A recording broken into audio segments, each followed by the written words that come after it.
Hello everyone, my name is Phil Kauth. I'm the Director of Preservation at Seed Savers Exchange. And I'm Shelja. I'm the germination technician at Seed Savers. And we're here to talk a little bit about corn and what we do to hand pollinate it and why we hand pollinate it, and show you the steps along the way if anyone's interested in trying it out. The reason we hand pollinate our corn is because when you're looking at the corn plant, this is the tassel, and the pollen, if you shake it, it just kind of falls off. That's because it's wind pollinated. Because corn pollen is so small, the wind can carry it for a really long distance. And being in Iowa, we are surrounded by corn all over the place. And so we need to be careful that we are not getting corn from other sources to the pollen to land on these varieties and potentially cross them. And so we hand pollinate our corn to make sure that what we have is pure. We have about 5 or 6 corn varieties in one field. And because we hand pollinate it, we can grow them that way. If we don't hand pollinate them, we have a risk of crossing this corn variety with the corn variety down there with the other corn variety down there. The tricks to knowing how to hand pollinate corn are, number one, knowing the variety you have. Some varieties are really tall, some varieties are really small. Some are early maturing, some are late maturing. And the challenge with growing heirloom and open pollinated corn is that the tassels and the silks, where the cobs are, don't come on and develop at the same time. So there's little tricks that we'll show you about how to synchronize your heirloom corn. But before we get started with that, there's some important things you need to know about as far as what you need to do corn hand pollination. You'll see Shelja and I got these cool little red aprons on, and these are really handy to put all of your tools and your bags in. Number one is have good markers available. Number two, have some nice little clippers and cutters. So these are really nice sharp cutters. Shelja has a scissors that she uses, and she likes that one. So any type of scissors or sharp cutter will work quite nicely, and we'll show you later how to do that. Really fancy staplers and good quality staples. Paper clips, you need paper clips, and we'll show you how to use these. And then there's a couple different types of bags we use. The white bags you see here are called shoot bags. We get these from a company called Midco Global. And when you look at the plants, you'll see that the white bags on the plants are covering up something along the stem. That's where the cobs and what you see, the silks, are starting to develop and coming out. So we cover those with these bags. And the other ones are these brown bags that we also get from Midco Global, and we have a couple different sizes here. We have larges and we have mediums, so they're a little bit different. These are not just regular craft paper bags. They're coated with wax, and so they're waterproof, so the rain doesn't get inside. Very important to have 2 different sizes and to have these bags. So with that, I think we can go ahead and just talk a little bit more about the structure of a corn plant and how to do the pollination and then the series of what you need to do to start pollinating corn. When you look at a corn plant, I mentioned earlier the tassel. So here is the tassel at the top. This is where the pollen is produced. And you see these little dangly structures here. These are the anthers where the pollen comes out of. And if you look real close, you're probably not going to see it on camera, but if you look real close in the field, if you tap on it and there's good pollen producing, you'll see the little pollen kind of fly through the air. The other important structures of the corn plant that you need to know is where the cobs develop. And the cobs develop along the stem, inside where the leaf and the stem comes on. So you can see this one right here. Here's some silks, and here's a cob starting to develop. And we have other ones that are bagged. So you'll notice that this one we did not bag because we missed it, but that's okay because these are bagged and we'll end up pollinating those at some point. So from there, the important steps along the way for pollinating is to, as you go through your variety, you need to start looking to see when the shoots are developing. You'll see this structure right here, and this is where the cob starts to develop. And you want to start bagging these pretty early on. And the reason you want to bag them early is because before you know it, they'll start forming these silks. And if you don't catch the silks starting to develop until after they develop and you don't bag it, you cannot pollinate this one, because the risk is that the corn variety down there, the pollen may have come over here and landed on this particular variety. So we are not going to hand pollinate anything that is not bagged. The trick to getting the silks to actually develop and show a little bit quicker is the trim. So you take your cutter right here, and what you can do is get down here and you can trim these shoots back. And you can trim them pretty heavily until you see silks developing. If you look at this one right here, this one already has silks that are coming on. And so we're not going to trim that one. But we had been trimming these shoots this past week in order to get the silks to come out of where the cobs are developing, so the pollen and the tassels are ready at the same time the silks are. That's the challenge with heirloom and open pollinated corn, is that they are not synchronous. If you look at field corn as you're driving through the field, and you look at that, that's all hybrid corn, and those have been bred to be very synchronous. So all of the tassels are out and tasseling at the exact same time, and all of the silks are out at the exact same time that the tassels are ready to pollinate. That's not so with heirloom corn. So you gotta do some trickery, and you gotta do some trimming of the shoots in order to get the silks to come out. From there, we can take you through and show you actually how to do the pollinations. The first step, once you identify a tassel that is ready, that looks like it's starting to shed pollen, you have to bag it. And so you take a bag, and you know a tassel is ready. Like I said, if the anthers, these little dangly structures on the tassel, if they are falling off a little bit like that, you can see them kind of fall, they're ready to go. So you basically take your bag and you kind of get those old anthers to fall off, and then you bag it like this.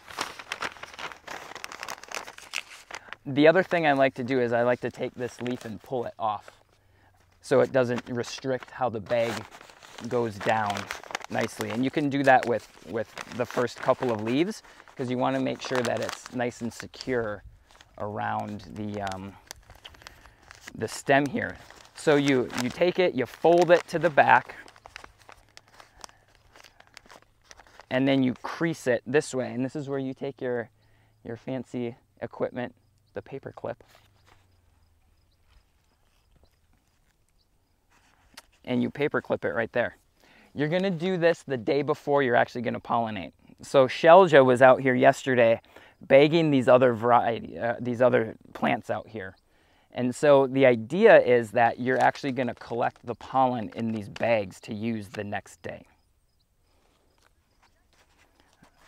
And I'll take this one off here. So Shelja and I can go through here and show you how to take a bag off, and show you the little tricks that we do for collecting the pollen. All right. So yeah, we bagged these yesterday, and now we are just collecting it, and so that we can pollinate all the silks that are ready.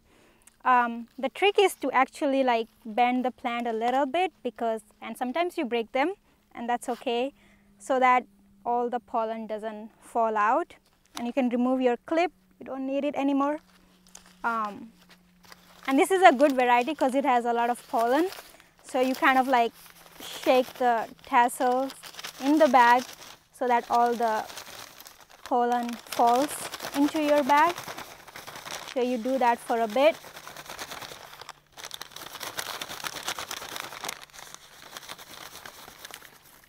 And yeah, and then you kind of want to make sure you check your bag because sometimes the tassel will break and all the big chunks stay in there, and you want to kind of remove them so that the pollen doesn't stick to them because then you lose it. And just fold it. You have a nice bag here and just hold in there, and you go through all the other bags and do the same thing and collect your pollen. It's gonna keep going ahead. So this kind of beating method helps the pollen to fall in the bag. So that way you get all the pollen that you need and you don't lose as much. You want to make sure you have a lot of pollen to pollinate all these silks.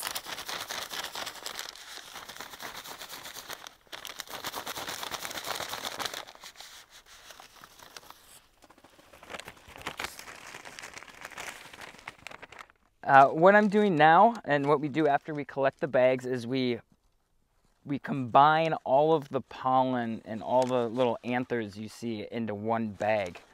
And really all you see in the bag are the loose anthers that have come off those tassels.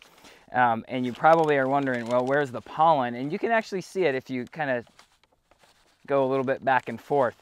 The idea is that we combine it all because we want to get this broad genetic diversity of that whole planting that we have out there. You see that we have several rows of corn planted for each variety. We aim to have about 300 plants, and we want to do about 200 pollinations to try to get about 200 ears. When you are batch pollinating, there's a couple tricks to getting the pollen out of the bag. You can dump it right into another bag, but we like to take the creases on either side and just kind of pull on the creases and then just kind of take your finger and knock it out a little bit because there's a lot of folds and there's a lot of creases on the inside of these bags. And so we want to try to get all of that pollen out as much as we can. And occasionally you get, Shelja mentioned this before, you get the anthers coming out and they're the big tassels, and you can just take those out.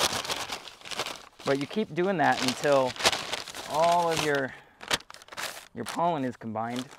Save the bags because we will reuse those bags again for the same variety when we are actually doing our pollinations.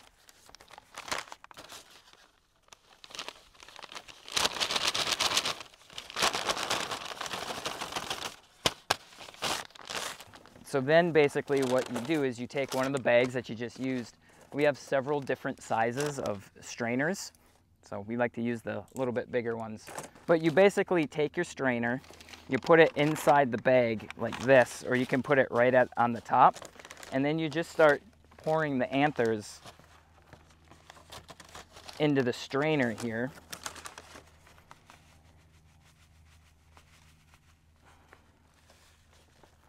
And you do that and you just kind of tap it on the side.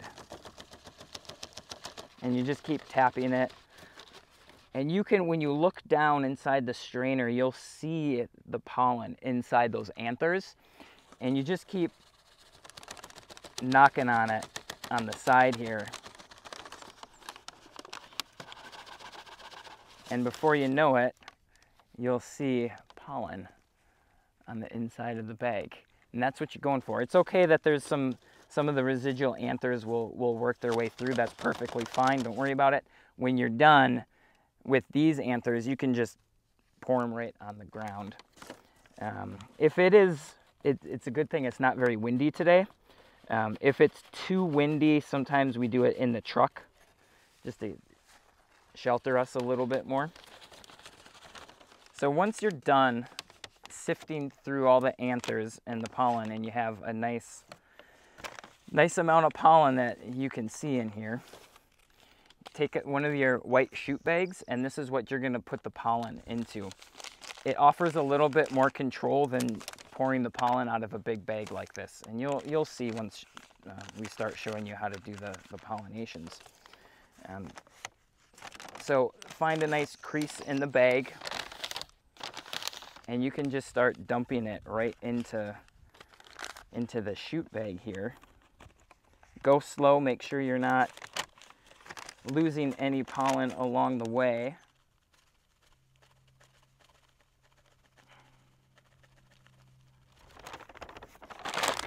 And when you're done, that's how much pollen you have. So you can see the yellow pollen right in the bag right there. And that's what we're going to use to pollinate. When we had bagged the tassels yesterday for pollen, we had also gone through the shoots and see which ones are ready to be pollinated. So we actually mark them red, that way we know they're ready to go and we can pollinate them. So you can see that the silks are out and they're ready. So what we do is we just, since we have a lot of pollen, we can be like very generous with it, maybe not that generous, and kind of like spread it around. That way, the more pollen you put on it, the more kernels we are going to have at the end of the season. And then cover it back up because you don't want pollen that's hanging around from other varieties to come and settle on it as well. And I'll just kind of squeeze it like that. That way I know I pollinated it, and then we'll come back and cover it up. And then I'll just do like one more. Actually, this one was ready. Even though it's not marked, I can see through the bag that it's ready to be pollinated.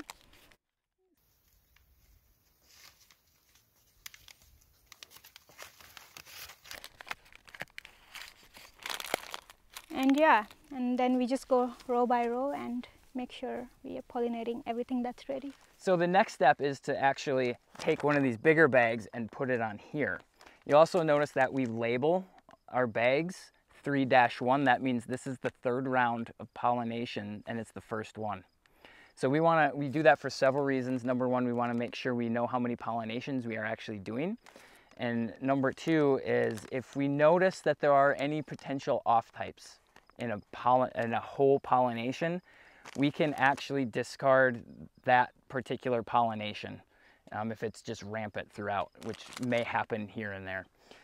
So the next step is to actually take this bag off, take this bag,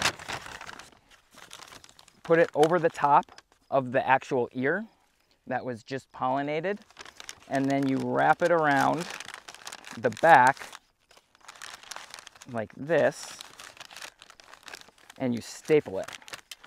Some people will leave this bag on, but the reason we don't leave this bag on is because if there's a strong wind or a storm that comes through, this can fly off.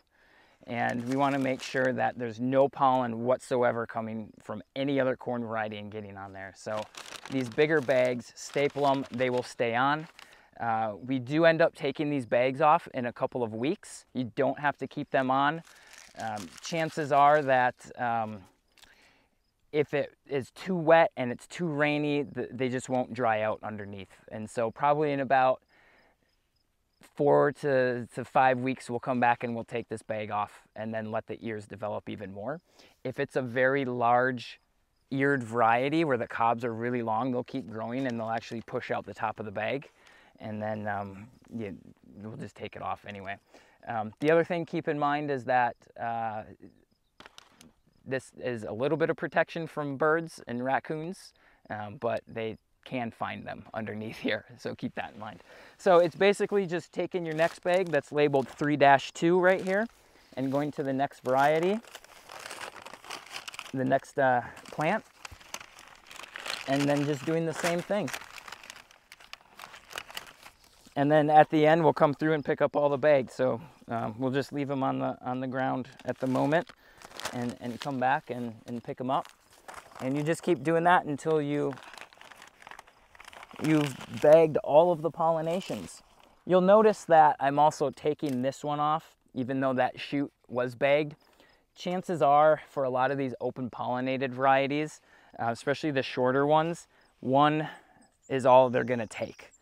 If you do 2 pollinations on a plant, or 3, those second and third ones, they tend to not form good quality ears unless they're a little bit larger plant. So we'll just take those bags off because we're not going to pollinate it, and we'll just staple it and go from there and just keep going right down the rows. One of the really great things about working with these heirloom open pollinated corn is that each one is totally different from the next one.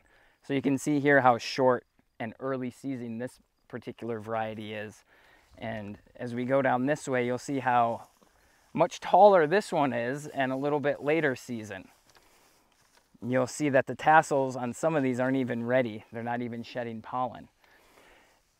We love to have this difference of maturity for the corn because it buys us time to pollinate this one, and then that one would be ready. If everything came on at the exact same time, it would be a real big challenge to all pollinate it within a 2-week period. So our pollination period usually starts for some of these shorter varieties like you see down there, and this one that we're coming up to here.